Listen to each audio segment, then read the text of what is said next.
Maintenant, parlons de la Chambre des députés qui a décidé de placer sous secret la liste des passagers du vol de la FAB, qui a emmené Hugo Motta, président de la Chambre, fêter le réveillon à Angra do Reis, Rio de Janeiro. Le président de la Chambre des députés, Hugo Motta, a choisi de dissimuler l'identité de ses accompagnateurs lors de voyages en jet de la force aérienne brésilienne, financés par les contribuables. Suite à une demande fondée sur la loi sur l'accès à l'information, la Chambre a totalement dissimulé la liste des passagers d'un vol où Motta a quitté son État pour le réveillon à Angra dos Reis, Rio de Janeiro. Cette décision a indigné la société, qui avait déjà été empêchée de savoir qui accompagnait le député lors d'un autre voyage, survenu en décembre 2025 lorsque Motta a participé au Gilmar Palooza, un forum organisé par Guilmar Mendes à Lisbonne, où se sont réunis des ministres de la Cour suprême, des membres du gouvernement brésilien, des députés et des gouverneurs. Ce type de secret concernant les dépenses publiques est considéré comme une moquerie envers la population et envers l'intégrité même des forces armées, qui se voient utilisées comme moyen de transport de luxe sans pouvoir rendre de compte à la société. Tandis que les politiciens utilisent les jets de la FAB comme des taxis, la population doit continuer à travailler dur pour soutenir un système au bénéfice d'une minorité. Les forces armées, censées être exemplaires en transparence, se retrouvent acculées face aux exigences des hommes politiques brésiliens. Soyez les bienvenus dans la vie à la caserne.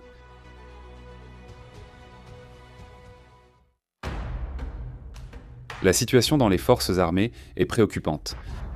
Des rapports signalent un manque de munitions, de nourriture et de carburant pour les véhicules, aéronefs et embarcations. À Rio de Janeiro, la marine a imposé un rationnement d'électricité à l'école de guerre navale, impactant élèves et militaires, ce qui démontre le niveau critique de la pénurie. Ce scénario a un impact direct sur l'image des forces armées auprès de la population. Des institutions jadis piliers de confiance sont désormais contestées.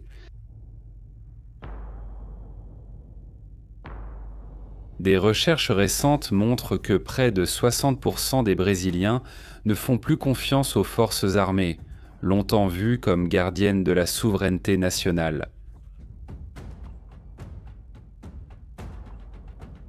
La politisation des casernes depuis des années a causé cette usure. Des institutions qui devraient rester des organes d'État ont commencé à s'impliquer dans des décisions politiques temporaires permettant aux politiciens d'utiliser leur structure à leur propre avantage. La première observation est que les forces armées n'appartiennent ni n'ont jamais appartenu à aucun président. Ce sont les forces armées brésiliennes et c'est ce qui est inscrit dans la Constitution. En second lieu, j'aimerais ici faire une distinction. Je pense que l'implication la plus importante dans ces questions politiques se fait par l'intermédiaire des ministres militaires, d'anciens généraux, amiraux, mais de la réserve que, nécessairement, des institutions militaires, les institutions militaires s'expriment à travers elles par leurs commandants. La dévalorisation de la carrière militaire a causé un exode inquiétant. Des sous-officiers, officiers, médecins, officiers supérieurs et pilotes de chasse ont demandé à quitter l'armée pour poursuivre d'autres carrières civiles ou publiques. Les jeunes qui voyaient autrefois la carrière militaire comme une source de fierté pour leur famille s'en éloignent désormais. Salaire bas, progression injuste, abus hiérarchiques et absence de perspective alimentent la dévalorisation de l'A. Une récente publication de Société militaire a listé des départs, incluant des capitaines et commandants aviateurs. L'évasion concerne aussi bien les spécialistes que les officiers supérieurs, pas seulement les sous-officiers. Le tableau montre que la classe politique détruit les forces armées de l'intérieur. Ce processus n'est pas nouveau. Depuis des décennies, tous les gouvernements utilisent la force aérienne comme service de transport exclusif, ignorant que chaque vol engage des fonds publics prévus pour la défense nationale. Le cas de Hugo Motta n'est qu'un exemple de plus de la façon dont le système est en train d'être corrompu. Le secret sur les voyages du président de la Chambre renforce l'idée que le peuple brésilien n'est qu'un simple financeur de luxe. Députés et ministres, déjà bien rémunérés, utilisent aussi des ressources militaires pour leurs déplacements privés, sans transparence. L'indignation monte car les politiciens profitent de privilèges tandis que les soldats manquent penso de conditions de base pour leur mission.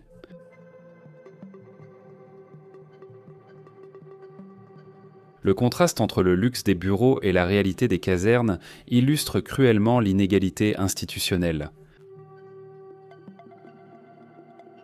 Ce chaos impose de repenser le rôle des forces armées et la façon dont la société exige davantage de responsabilité des politiciens, et une position ferme des institutions militaires pour qu'elles restent dignes de la confiance du peuple brésilien.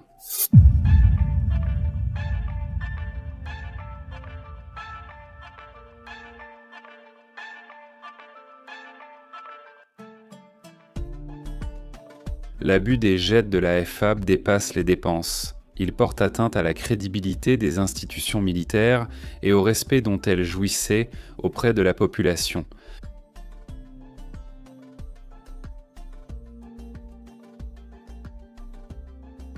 L'incohérence au Brésil est flagrante. En effet, alors que le gouvernement brésilien affirme ne pas avoir suffisamment de ressources pour des domaines essentiels comme la santé, l'éducation, l'assainissement et la sécurité publique, il ne manque pas de fonds pour mobiliser et financer toute une chaîne de soutien destinée à transporter des politiciens dans des jets de la force aérienne brésilienne. L'équipage, la maintenance, le carburant et la logistique servent à transporter les autorités à travers le Brésil et à l'étranger, sans bénéfice concret pour la nation. Cette pratique transforme les forces armées en instruments de luxe obsolètes au détriment de leur véritable rôle institutionnel, qui devrait être la défense de la souveraineté et le service à la population.